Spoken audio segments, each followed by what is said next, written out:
Assalamualaikum warahmatullahi wabarakatuh. Perkenalkan, nama saya Ulindriani Wulandari. Saya dari kelas 2D Perbankan Syariah IAIN Pontianak dengan nomor NIM 12729. Baiklah, di sini saya akan menjelaskan mengenai konsep AM. Mata kuliah Ushul Fiqh 2. Definisi AM atau lafaz AM. Pengertian am menurut bahasa artinya merata, yang umum, dan menurut istilah adalah lafaz yang memiliki pengertian umum terhadap semua yang termasuk dalam pengertian lafaz itu. Dengan pengertian lain, lafaz am adalah kata yang memberikan pengertian umum, meliputi segala sesuatu yang terkandung dalam kata itu dengan tidak terbatas. Bentuk-bentuk lafaz am. Lafaz kalla, setiap dan seluruhnya. Kedua kata tersebut mencakup seluruh satuan yang tidak terbatas jumlahnya. Yang kedua, kata jamak plural yang disertai alif dan lam di awalnya. Contohnya, kata al-wadiyat dalam ayat di atas bersifat umum yang mencakup setiap yang bernama atau disebut ibu. Yang ketiga, kata benda tunggal yang dima'rifatkan dengan alif lam. Contohnya seperti ini.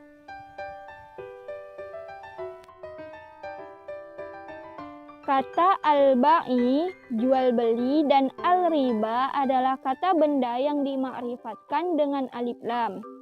Oleh karena itu, keduanya adalah lafaz am yang mencakup semua satuan-satuan yang dapat dimasukkan ke dalamnya. Yang keempat, lafaz asma al-masyu, seperti ma, alladhi, na, alladhi, dan sebagainya. Contohnya,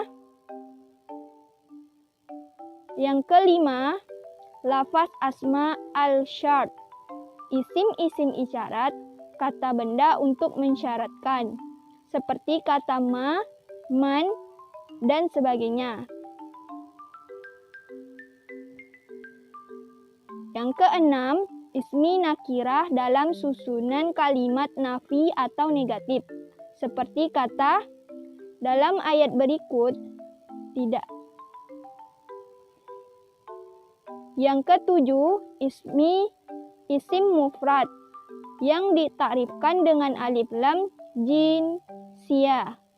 Contohnya, lafaz al-ba'i, jual beli, dan ar-riba, keduanya disebut lafaz am karena isim mufrad yang ditakrifkan dengan al-jinsiyah. Yang kedelapan yaitu lafaz jamak yang ditarifkan dengan idafah, yaitu yang terdapat dalam Quran Surah An-Nisa ayat 11.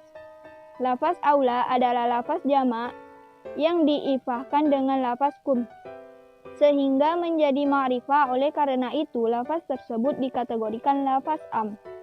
Yang kesembilan ialah isim-isim mausul, seperti alladzi, alladzina, allatil, dan lain sebagainya. Misalnya, yang terdapat dalam Quran Surah Al-Baqarah ayat 234. Yang ke-10 ialah isim-isim syarat, seperti man, barang siapa, ma, apa saja, ayyuma, yang mana saja. Contohnya yang terdapat dalam Quran Surah Al-Baqarah ayat 245. Macam-macam am atau lafaz am. 1. Lafaz umum yang dihendaki keumumannya seperti pasti, yaitu lafaz umum yang disertai qarinah atau tanda. Lafaz am yang tidak mungkin bisa ditaksi. Misalnya terdapat dalam Quran surah Ahud ayat 6. Yang dimaksudnya adalah seluruh jenis hewan melata tanpa kecuali. Yang kedua, lafaz am yang dimaksud dengan qati khusus yang didampingi dengan qarinah yang menghilangkan keumumannya dan menjelaskan bahwa yang dimaksud dari lafaz itu adalah sebagai dari satu-satunya lafaz am bisa ditaksis karena ada dalil dan bukti yang menunjukkan kekhususannya. Contohnya yang terdapat dalam Quran surah At-Taubah ayat 120.